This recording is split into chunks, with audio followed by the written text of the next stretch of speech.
Is that good? Yeah, does that feel okay to you? No. That makes my lips feel sweaty.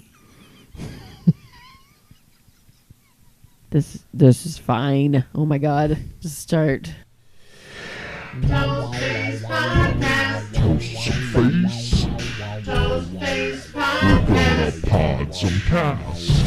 Toastface We're gonna Podcast. toast some face. Toastface We're gonna Podcast. pod some cast. Toastface We're gonna Podcast. toast some face. Toastface We're gonna Podcast. pod some cast. Toastface We're gonna Podcast. toast some face. Toastface We're Podcast. gonna pod some cast out. Toastface Podcast. Hello, welcome to the Toastface Podcast. My name is Topher Owen, And I'm Monica Owen. and together we are Toastface, and this is our top 50 movie list. Top 50 movie list. It is a podcast where we discuss our top 50 movies, and it was inspired by Craigslist, which is Inspired by Craigslist. a podcast that Craig Kikowski and Carla Kikowski created together. You should you should go off and find that podcast because it's wonderful. It is an absolutely great podcast. We love it, and we were inspired by it to create our own podcast. So we've created Toastface, and we have created a top 50 movie list for ourselves, which we have each created one. Yes, correct. And we share them with each other, each and every podcast, to the other's delight. That was a weird sentence. It was really fucked up. We're going to be... Also, there will be spoilers. We're going to Yes. be talking to you like you've seen these movies. Right, exactly right. And also, one of us swears like a sailor. I don't fucking know who that cunting is. Oh, that was my fault. I did that. Sorry. You really set me up for that. I did. So this time around, we watched Fight Club. But before we got into Fight Club, I want to go ahead and make corrections from the previous podcast. Oh, good grief. Yeah. In the previous podcast, Monica and myself quoted, "Man, oh man, do I hate them fancy lads." And Monica, what is that from? Cabin Boy. It is from Cabin Boy. It is David Letterman from Cabin Boy. It is one of the only movies that David Letterman is in where he is actually acting like a character other than himself. And he is credited as Earl Hoffert. Why is this a correction? It's not really a correction. It's just a clarification. Sorry. Oh, I sure. said previous episode corrections. I should say previous episode clarifications. So next episode we'll correct that. We will. We're new to the podcasting world, and we're growing by listening to the mistakes we made on the previous podcast and correcting them. So every time should And then be making new ones. a better podcast. Theoretically. Also, we kept talking about Anna Joy Taylor, which is not her name. Oh, good grief. Her name is Anya Taylor Joy. Oh, I was close. We were very, very close. Very close. Close doesn't cut it in the real world. It though, doesn't, babe. because we kept talking about Craig T. Robinson, who's Craig P. Robinson, who only goes by Craig Robinson. I feel really confident about the actors in the movie we're going to discuss today, however. Yes, I do too. Anya Taylor-Joy was born in Miami, Florida. She moved to Argentina as an infant and only spoke Spanish before moving to London at 6 years old. That's why she has a funky accent. The Witch was her very first starring feature. She was only in one feature before that, and she wasn't credited. So The Witch is technically her first movie. That's a bitchy move to not credit you. Yeah. And after The Witch, she was in a movie called Morgan, which we watched. Oh, yeah. I Yeah. liked that one. And she was also in a movie called Split. Do you remember Split? Like from forever ago? Well, it was pretty recent. Oh, I was thinking of Splice. Yes. Yeah, Split was the... Yeah, I remember her in that. She had different color hair, but I knew that's who she was. Yes. I'm easily fooled by hair color. Yes. The father figure in The Witch was played by Ralph Ineson, and he was Dagmar Cleftjaw in Game of Thrones. He was also Chris Finch in the British version of The Office, and his wife was Kate Dickie, who is Lysa Arryn from Game of Thrones. That is an unfortunate last name.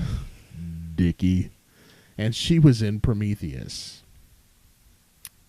Who was she in Prometheus? She was one of those characters that you hated in Prometheus, where they were kind of wimpy and they didn't do it. Like, they closed the door on our heroes and wouldn't let the She heroes was one of the back in. astronauts? Yeah. Oh. Yeah. She's kind of a wuss in everything. She plays really horrible characters in just about everything she's in. That's too bad. Yeah. She's good at it, though. She is. Yeah, I love to hate her. So those are our clarifications from the last podcast. The end. Moving on to this podcast where we talk about Fight Club. Yeah, that was my number 49. It was your number 49. And Fight Club was released in 1999, and it was a Wow. Yeah, it was a polarizing movie at the time. Some does that mean? some critics loved it, and some critics really hated it. Who hated this movie? There were a lot of critics, and Are these the moms they poll for the rating things? No, They but- hated it? but they also hated it too. There were some critics who were like they didn't get it. Moms. This was Jeez. a really polarizing episode at the time, and it has since become it hit cult classic status at one point, and then it has since become a favorite of just about everybody. Because Currently, it's an amazing movie. it is an amazing based film. on a super great book, yeah. which I have not read. Fight Club. The book, of course, is Fight Club. And do you know how to pronounce the guy's name? I think it's Chuck Palahniuk, but Polania. but I also thought her name was Anna Joy Taylor and Craig Oh. T. Robinson. So, you know. Well, you weren't Take- looking at take those. that. I've written these down here, and I'm pointing to them. Well, right. That's what I thought, even without looking at it. Oh, all right. Well, let's go ahead and say Polaniuk. If it's wrong, then it's wrong. Palahniuk, Sure. if he's an Eskimo. Inuit.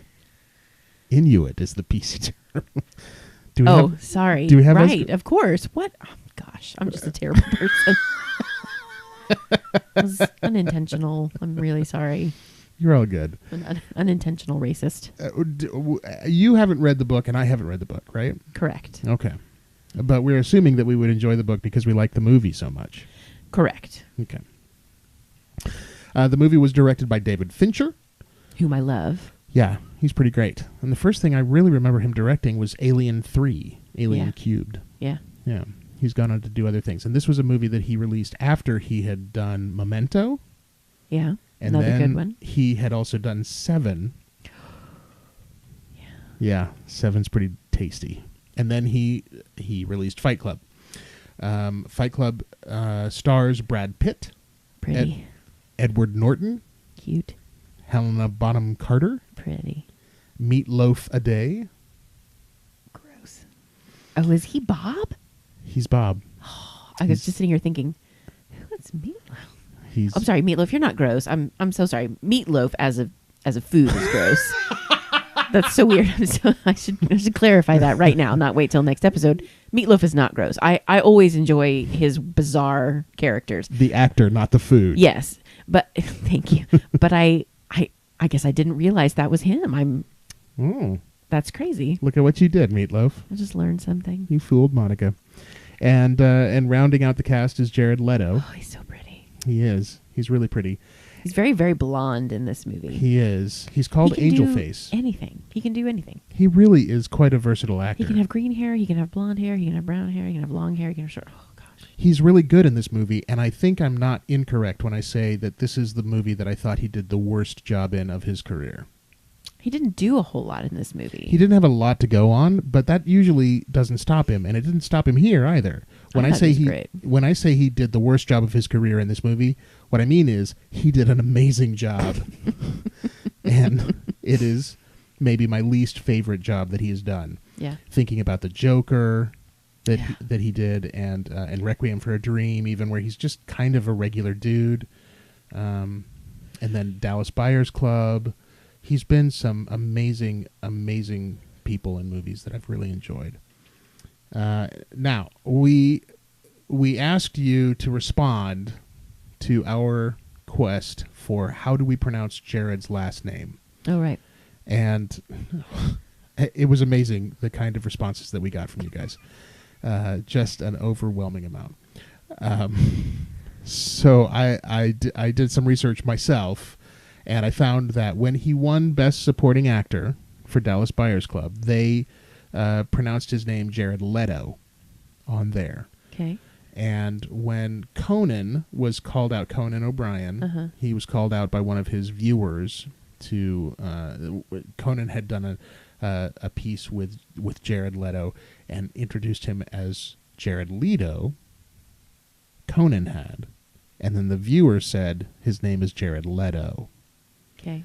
So Conan did a bit on his TBS show, which made it even more unclear as to whether it's Leto or Leto. I'm sure he responds to either. And when he was on The Tonight Show with Jimmy Fallon, they called him Jared Leto. This is fascinating. Isn't it? I'm gonna say let's go with Leto. Let's go with Leto. Okay. His name is Jared Leto. His name is Robert Paulson. Look at that. That was a good something. That's a good segue. Yeah. So that's what's up with Fight Club. Fight Club. What is Fight Club about? The movie Fight Club. What's it about? Well, here, this is what I'm going to start with because this was my choice. Go my for movie. I picked it, and it's on my list because I have an uncanny ability to figure movies out, like within the first 5 to 20 minutes. You really, really do. And we're talking like thrillers, mysteries. You know, just movies in general. If the movie is complicated and most people don't figure it out, Monica will get it by the end of the opening credits. That's pushing it a little. Yeah, But maybe. I really do genuinely have this uncanny ability to figure out what's going on. And this movie got me. And going back and having watched it several times since the first time, I don't know how, because they're pretty much just spelling it out for you from the very beginning of the movie. But they're so good about spelling it out. They for are, you. and they're very good at filming the rest of the movie. But anyway, so this made my list not only because it's a wonderful movie, so well made, so well acted. It's a really good movie, but also because I didn't know what was going on until they told me what was going on. Yeah.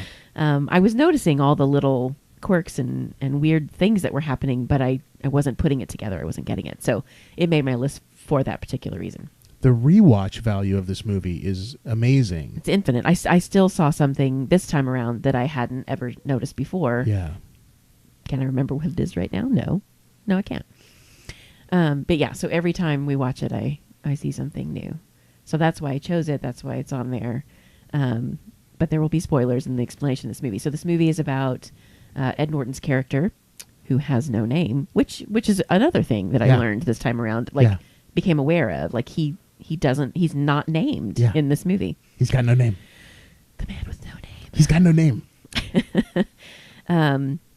Kind of this boring, regular, run-of-the-mill guy with a boring, regular, run-of-the-mill job. He sells paper or something. I don't know. That's The Office. But anyway, he sells some life insurance. He determines if if car companies should go ahead with a recall based on the how expensive it's going to be. Cost-benefit analysis. Yeah. It's a really super boring job. And a terrible job. Yeah. He has to decide if it's in the company's financial interest to just deal with going to court and paying lawsuit settlements or funding a recall. Yeah. And if it's cheaper to pay lawsuit settlements, that's what they do. And they don't perform a recall. It's a horrible job. It's a horrible job. And he hates it. And he's also an insomniac. He has insomnia and can't sleep. And said he starts the movie by saying he hadn't slept in 6 months or something, something crazy. And I feel like that's sort of what the movie is about this character having insomnia. Yeah, definitely. Yeah. Okay. Well, among other things. Right. And he just goes through this series of random events where his life just kind of instantly falls apart completely. Yeah. And he kind of has to pick up the pieces, and he's trying to figure out what's important to him and why. And he meets Brad Pitt's character, Tyler Durden. Just dresses like a pimp, like a 70s pimp. Makes soap. Edward Norton's apartment explodes. We don't know why. Literally, there's just a scene, and he comes home from being out of town, and his apartment has exploded. His apartment is on fire. It's not just on fire; it's exploded. Like Yeah. all of his belongings are on the pavement in front of the high rise that he lives in. Yeah. So he and Brad Pitt become acquaintances. He ends up staying with Brad Pitt because he doesn't really have any friends or know anyone.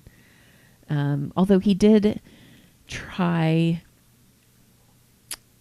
I can't remember all the things he tried to sleep, but he discovered accidentally going to a cancer support group, to secular cancer support group. Yeah, yeah.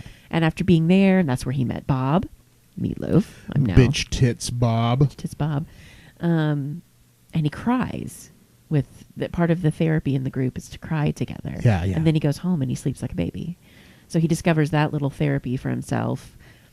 But then that's better than medication for his insomnia. Yeah. And then he meets Marla Singer. Marla Singer. Marla Singer, which is Helena Bonham Carter's You character. fucking tourist.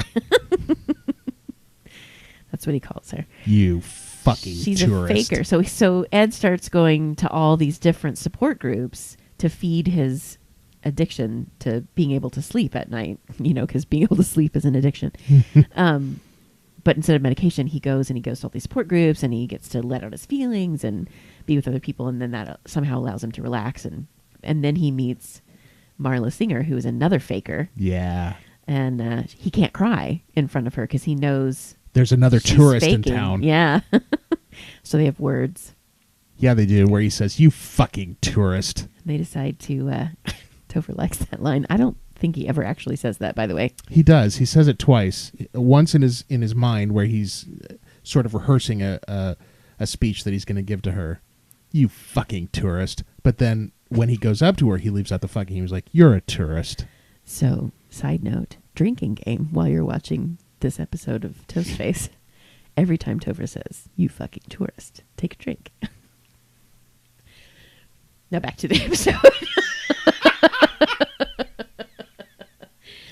So he and Marla decide to split up the support groups. Right. She takes some nights, he takes some nights. So that they don't see each other. Yeah. And I'm sorry, this is all out of order. So this is before he meets Tyler Durden on a plane back from one of his business trips. Correct. So then he goes on a business trip, meets Tyler Durden, comes back. His apartment has exploded. He has Marla's number, but he hates her. And I think he calls her and hangs up. He does. He calls her. Hangs And up. then he has Tyler's business card, his Paper Street Soap Company business card, calls Tyler up. And Single serving friend. single serving friend. And they decide to meet at a bar. They hang out for a while. They kind of hit it off. Tyler's super straightforward and honest about everything and is telling Ed, chill out. It's just stuff. Why in the world do you need all that? The stuff you own ends up owning you. Which is true. All these super cool hippie phrases. And they end up leaving, and Tyler's like, just ask me. Just ask me. And Ed's like, what? Ask you what? Just ask me. You just spent all this time. Just ask me. And Ed's super resistant. Ask you what? And he's like, you need a place to stay. Anyway, so he ends up asking if he can stay with Tyler, and yes. And then Tyler says, but before There's a condition. we do that, there's a catch. Yeah. You got to hit me as hard as you can. What? I want you to hit me as hard as you can. I can tell that I'm not adequately relaying the quotes of this movie because Topher's just like, I can see his face is just waiting for me to finish what I'm saying so he can say it I'm sorry. correctly. I'm sorry. He loves quoting this movie. This movie is really good. It It's is really so fun. good. And I'm not great at quoting the movies. So they end up having a little fight there in the parking lot of the bar. Yeah. And they really enjoy it. Well, at first Ed hits Tyler in the ear, Yeah. which really, really hurts. I've been hit in the ear. Have you ever been hit in the ear? No, I haven't. Fucking hurts. And apparently those actors actually got into a fight there. And I bet their insurance was really expensive. that David Fincher told Edward Norton he was supposed to hit Tyler Durden in the face. He was supposed to hit Brad Pitt in the face. And He's a bad fighter. and David Fincher said, hit him in the ear. Oh, okay. And so apparently there's an actual part of the movie that you can watch where Edward Norton hits Brad Pitt in the ear. Oh, that's so mean. And you can see Edward Norton kind of giggling about it because it was unexpected. And so the line, "You hit me in the ear," from Brad Pitt, it's an honest reaction to that moment. That would not have been my honest reaction. To being Fuck hit. you, dick! Yeah. We rehearsed you punching me in the face, you fuck. I don't know that I would do that, but that's me playing Monica. Sounds just like me. Yeah. So then they go to Tyler's house, and it's just this terrible, rundown, abandoned, disgusting house. It probably at some point in its life was a beautiful home. It's 3 stories, like a colonial type. A lot of my friends I don't know architecture from Detroit lived in houses that looked like this. Yeah, like just literally falling apart. The stairs have holes in them. There's water, but it's brown. At one point, The it was a basement's beautiful flooded. home. Yeah, the walls are peeling. It's just they have to turn off the electricity when it's raining. Yeah, I don't even know how they have electricity in that house. yeah, it's dangerous. The plumbing is questionable. Yeah, it's a death pit. Yeah, but Ed's got no place to live, and he and Tyler are hitting it off, and Tyler's just showing him a whole new perspective of life, and so they start hanging out. And so Tyler forgets about his support groups and doesn't go to them for quite a while. Or Edward Norton forgets. Oh yeah, about I'm sorry, his Edward support Norton. groups. Yeah, Pardon me, and doesn't go to them for quite some time. Right. And then he and Tyler Durden continue fighting in the bar parking lot, and then other people notice, and then they start Fight Club. They find the benefit that Brad Pitt and Edward Norton's characters find, and they join them. Yeah. And then hilarity ensues. Oh gosh, don't do that. That's so stupid. So that's a primer for the movie. Yeah. Something else I found out in my research about this film. There's a line that made it into the final cut of the film that we see, where Tyler Durden and Marla Singer have sex with each other, and they flop back on the bed, and Marla says, "Oh, I haven't been fucked like that since grade school." And the story behind that line is that in the book Fight Club, the line is, "Oh, Tyler, I want to have your abortion." Oh God. And the studio came to David Fincher and said, "You really need to change that line." And David Fincher said, "I will change that line if we can only change it one time." And so, Genius. And so the studio said, "Yeah, of course. You can't really get any worse than, 'Oh, Tyler, I want to have your abortion.'" Oh, so you think? David changed it to, "I haven't been fucked like that since grade school." And the studio begged him to turn it back to, I want to have your abortion." And he said, "Nope. The deal that we had was we changed it once, and that's what it is." So that's shocking. That's what happened. That's the story on that line. I don't know why I wasn't more disturbed by that kind of stuff in this movie. Is that something you would normally be disturbed by? I think so, yeah. Like, her behavior is pretty self-destructive and upsetting, and like I found that line to be kind of ridiculous. Like, I didn't take that seriously. I think I would have cringed at the other one. I want to have your abortion. I think I would have cringed at that one, but not because I disapprove, but it's just like, And I don't even know that I would have like, I feel like, taken out of context, I cringe at it because it's a really grotesque. It's harsh. Yeah, it is very harsh. But setting it up, and even that line about how I haven't been fucked like that since grade school, in the context of the movie, it feels somehow lighter. Yes, it's silly. It's a silly thing to say. And it's something that kind of gets a laugh when you're in the It's movie like, itself. what? But you know, if that's absurd. If we're doing a podcast and I say I haven't been fucked like that since grade school, you go, ugh. Yeah. Which you've now said 18,000 times. I haven't been fucked like that since grade school. I know better. Would you like to live Stop. deliciously? It's gone off the rails.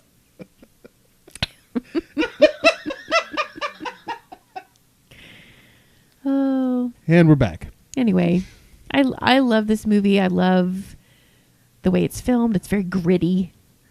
It's very dirty. The characters, everybody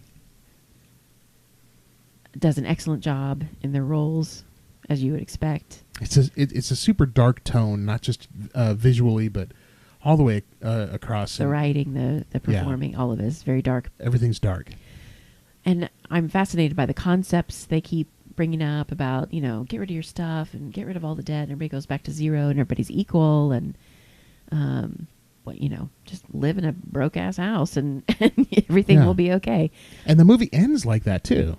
It does. The movie ends essentially. There's not really a big discussion about it, but the movie ends with everyone is reduced to nothing. Well, the buildings are reduced to nothing, but we don't know if their actual financial records have been reduced to nothing. Well, the way that they set it up is that if this prank gets pulled off, then everybody gets reduced to nothing, and we all start at zero. Again, I'm thinking that's what they think, but I don't know that it. Yeah, those characters could would be wrong. Actually happen, yeah. Right. And I kind of am okay with that concept of just give it all up. It's just stuff. What is it doing for you? What value is it adding to your life? But then it gets really violent and ugly, and I don't know. I wasn't as cool with it at the end. But like as a movie, yes, it's great. But I was like, oh, that could get scary. Yeah. Bob gets shot in the head. So that happened, and then they were blowing up, huge buildings. Yeah. Which entire they were talking about nobody's in them. Well, fine, they're empty, but you're going to destroy stuff around those buildings. People's jobs are now gone. Yeah. Just a lot of stuff, which is, probably that part probably goes along with their goal, put everybody back to zero. Right, yeah. Although something kind of fascinating is if you haven't ever seen a building implosion, I would encourage you to YouTube that, because that is an amazing thing. I was able to see a Detroit building implosion when I was there. I didn't see it up close, but there was a building that was surrounded by other buildings, and they somehow set explosions in the building so that it collapsed on itself. Sure. And didn't really wreck the other buildings around it. It was kind of amazing. I've seen that. And it sent a cloud of smoke throughout Detroit, and we all kind of had to go, oh, everybody hide from the smoke. Yeah. And there were several I didn't get weeks. the impression that these people were professional imploders. No, they weren't. They didn't have that kind of expertise. I kind of want that job title. I'm a professional imploder. Yeah. I implode for a living. Yeah. Anyway, I love the sequence of events. I love the reveal that Ed Norton is Tyler Durden. Tyler Durden is Edward Norton. Yeah. The way that this movie is told is choice. Yeah, it's a good one. It's just really good. It's very cathartic. And it makes me want to come back over and over again. Makes me want to hit someone in the face. Would you like to replay this movie in 15 seconds? Let's give it a shot. Okay. What do you say? I say I'm really bad at this.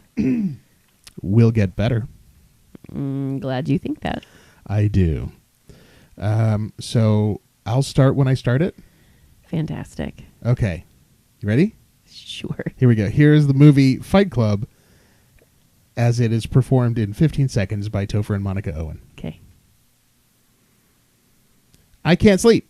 I want you to hit me as hard as you can. You're in charge of all the militants. I've been fucked like that since grade school. We can't do this, Tyler. It's done. We're the same person. Ah! Hold my hand. I can't even remember how the movie ends. That was it. It was hold my hand.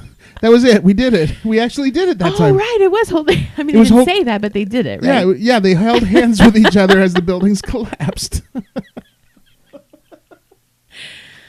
We did it that time. Holy cow. We did it. That was great. Most of the time, we don't even finish the movie, but this time we finished the entire movie. Okay, cool. I'm so proud of us. Oh, good. Yeah. We're terrific. We are terrific. Are we done with Fight Club then? I think so. Do you have anything else you want to say about it? I don't think so. I feel like we should say more. It's deserving of like an hour and a half long episode. It really is. But I don't know that our listeners are deserving of an hour and a half. all of long the actors, episode. all of the actors do an amazing job. Even Jared Leto, who does the poorest job of his career He in this gets movie, so beat up. he gets fucked the fuck up. and he does an amazing job. Meatloaf a Day does an amazing job. The director is amazing. The shots are amazing. The whole thing is amazing. Fucking watch this movie. If you haven't seen this movie, why are you listening to this podcast? Even if it's spoiled, even if you have now been told that Tyler and Ed are the same person, it doesn't matter. Go and watch it for serious. That's a great one. All right. So that was your number 49 movie. Yeah. So we'll move on to my number 49 movie. Let's go to 47. Of course. Yes. Let's go to 49. My number 49 movie is The Men Who Stare at Goats. Oh, okay. Yeah. Every time I'm going to be pleasantly surprised. I don't know. Until I'm not. I think we'll start to get lower on my list. You'll go, yeah, I saw that coming. Yeah. I knew that was going to be there.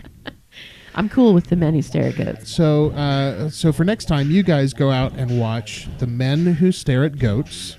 Fantastic. Such a weird movie. It's so great. And I cry at the end every single time. I never cry. I love it. and we'll go watch The Men Who Stare at Goats, and we'll come back and we'll talk about it, right? Right. Great. How do we sign off? Woo! The end. Toastface We're time. gonna toast some face. Toastface We're time. gonna pod some cast. Toastface. We're gonna toast some face.